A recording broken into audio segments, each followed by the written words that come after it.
How was your Saturday? Did you have a good I think Saturday? mine was better than yours. I think I should ask how was your Saturday because you were in the stadium. How were you doing? I was fine. I was a little grumpy at halftime. I think collectively everybody was grumpy at halftime, but I think I was fine.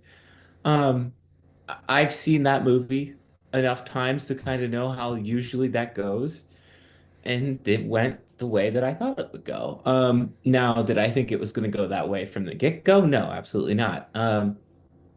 I think I feel much better after going back and watching the game. And I have some comments on that I want to, we'll get to that when we get to the TV portion of today's programming. But I, I feel like the defense kind of screwed around and thought it was going to be a walk in the park in the first half. And then somebody smacked them upside the head in the second half and said, hey, figure your shit out and it'll be fine. And I think they were fine in the second half. I think they only allowed like 90 yards, something like that. What, 3 points the entire second half, two picks. I think they looked the way they were supposed to look in the second half. Um, I have also come to feel confident in Penn State's offense, which is a bizarre feeling because I don't think I've felt that way in 7 years, 2017 maybe. Um, yeah, I think Penn State's offense is the real deal. It's funny, like I think I saw they're already the fourth most explosive team in the country.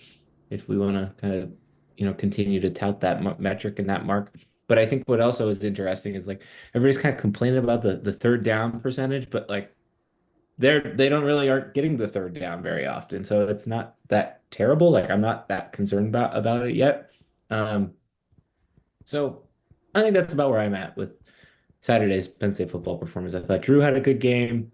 Um, I just think the defense just needed a smack in the face, and I don't think they can do that again. Like I think they learned that lesson. I think it's a good time to learn that lesson. I also thought that like I don't know, Connor Bazelak, if you go back and watch that first half, like their quarterback, Bowling Green's quarterback, had one of the best like halves of football I've seen.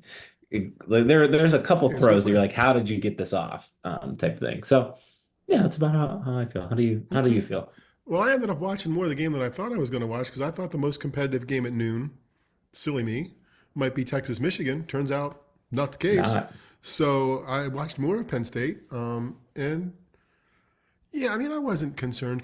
People were here that were with us at home watching, like, oh, this is going to be horrible. I'm like, I don't think they're dropping this game. I think this is just that game. Like this is this year's that game, and it's just early, and the defense found somebody who schemed against them pretty well, right? Some of those crossing routes and some things that they had to figure out how to stop. And you can't do that more than once, though. I mean, everybody's going to look at the film and say, okay, what they do here? How are we going to do that? So they've got to figure that stuff out so it doesn't happen again. And I think they did good corrections in the second half. I think the one of the interceptions, right? Like that was what I was thinking. Oh, they're going to say they have two interceptions, and one of those was pretty crappy throw by the quarterback. Just Yeah. it was like a stat stuffer interception for the defense, but still a stat stuffer. So Nice arm punt. yeah, That's what yeah, I like to call basically, those. exactly, Yeah. yes. So no, I wasn't. I didn't think they were. This was the demise of the program or the end of the Mm-mm. season because they played poorly. I just every team has one of these games, right? Every year, and this just happened to be this team's, and they probably can't afford to do it again. You know. As the dogs start to they're the ones fired up mostly about this.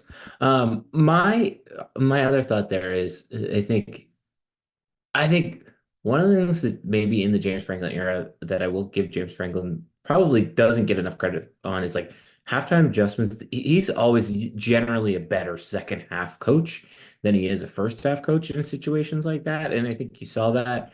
I think I think we're just getting a different experience. And I think it might take some learning curve collectively from everybody, whether it be players or fans, to kind of understand how the Tom Allen defense works. Um, I see a lot of people kind of being anxious about the Abdul Carter thing. I thought he played great, and I thought that was interesting to see people fired up about that. I think the sack thing is a little frustrating just because that's like Penn State's bread and butter, right? Of getting guys home over the last however many years, decades, really. Um, but I don't know. Like I said, there's nothing that hit the alarm bells for me. And then I think everything felt a lot better watching what 4 hours later, getting home and seeing Notre Dame lineup for a 62-yard field goal and try to win a game against Northern Illinois and not even get close. Yeah, yeah. I mean, you go for them, right? You go from almost assuredly in the playoffs to I don't know if you're assuredly out, but like Well, but there's gonna be some one loss teams that don't have worse losses than that. You between that know, and then them, I mean, the highest seed they can ever be is a five because right? they cannot be a yeah, like it's yeah. Not to say it's over for them, and obviously they're ranked now, but it's funny like everybody kind of collectively forgot about how ugly the Penn State game was after that because of how ugly that No, game Penn State actually doesn't kind have the of issues was. they have at quarterback and Right. other things and whatever else, and Penn State played with confidence. I mean, frustratingly so when they were struggling, right? Like I'd see some defensive players make a play when you're down. I'm like, they're celebrating. I'm like, really? Like, this isn't going your way right now. Maybe just shut up and play. But that's old guy mentality. So it's clearly a confident group. And I think that's a good thing. So I think that's coming more out through on the offensive side of the ball. Like they agree. between the deep throw for a touchdown, the three-play touchdown drive, which was I guess included in that deep throw. The other deep throw that I go back and forth on an offensive pass interference on, and then who knows if Harrison Wallace catches that one, the other one hunted down in our northern end zone. It feels night and day difference. It's a better offense, and I think that is one of the reasons why I think Saturday actually kind of felt when you can reflect on it a little bit, like it felt good to know that Penn State's offense can kind of be the one that carries the weight as opposed to Penn State's defense over the last umpteen years. That's fair. Um, so um